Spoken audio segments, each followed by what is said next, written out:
Oke, bismillahirrahmanirrahim. Assalamualaikum warahmatullahi wabarakatuh. Alhamdulillahirrahmanirrahim. Wassalatu wassalamu ala asrafil anbiya wal mursalin wa ala alihi washabihi ajmain amma ba'du. Pertama-tama yang terhormat kepada Abi Hanif dan Ida selaku pengasih baras program Al-Quran Laudah Bahan Fida. Yang kedua yang terhormat kepada guru-guru MTS MA Al-Quran Laudah Bahan Fida. Dan yang ketiga yang terhormat kepada kedua orang tua saya dan tidak lupa pula kepada teman-teman saya banggakan. Nah, jadi di sini saya akan mempresentasikan tentang pelajaran kimia, yaitu tentang penurunan tekanan uap larutan atau biasa disebut delta P. Nah, jadi penurunan tekanan uap larutan ini biasanya disimboli dengan delta P. Nah, jadi apa itu penurunan tekanan uap larutan? Nah, penurunan tekanan uap larutan adalah tekanan yang ditimbulkan zat cair dalam keadaan setimbang antara zat cair dan zat uap. Nah, jadi di penurunan tekanan uap larutan itu ada yang namanya larutan, yang dimana larutan itu namanya adalah solution.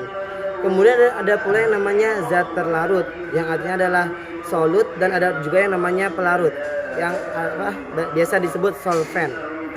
Nah, jadi larutan itu rumusnya adalah zat terlarut ditambah pelarut.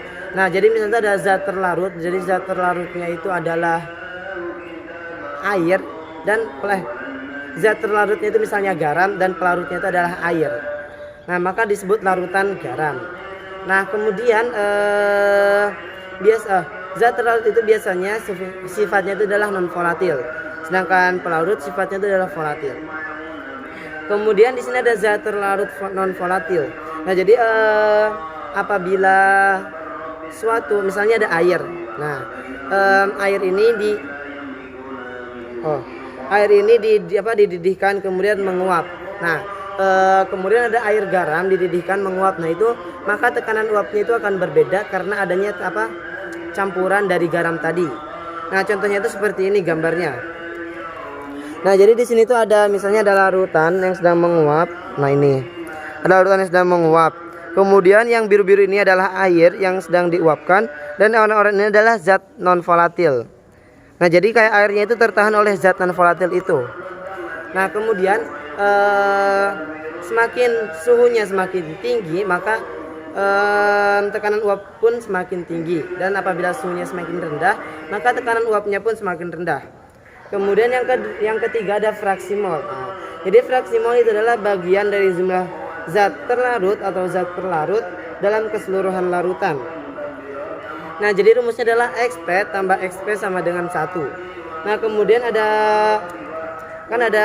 terlarut, ada pelarut. Nah, yang pertama ada fraksi mol terlarut. Nah, jadi fraksi mol terlarut itu adalah XT sama dengan NT per NT tambah NP. Nah, jadi XT adalah fraksi mol terlarut, sedangkan N itu adalah jumlah zat. Nah, jadi jumlah zat terlarut per jumlah zat terlarut tambah jumlah zat pelarut. Nah, jadi XT sama dengan NT tambah NT per NT tambah NP. Nah, kemudian rumus fraksi mol pelarut itu adalah XP sama dengan NP per NT tambah NP. XP adalah fraksi mol pelarut, tadi pelarut adalah air. Kemudian NP itu berarti jumlah zatnya pelarut per NT jumlah zatnya terlarut tambah NP jumlah zatnya pelarut. Nah, kemudian di sini ada rumus-rumusnya. Yang pertama, P sama dengan XP kali P aksen. Nah, itu zat fraksi perlarut. Kemudian ada rumus fraksi terlarut. Kemudian ada fraksi terlarut, itu rumusnya adalah delta P sama dengan XT kali P aksen.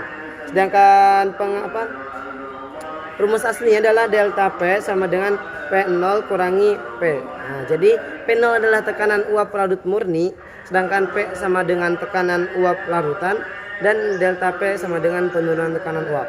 Oke, sekian saja dari saya. Kurang lebihnya mohon maaf. Wabillahi taufiq wal hidayah. Wassalamualaikum warahmatullahi wabarakatuh.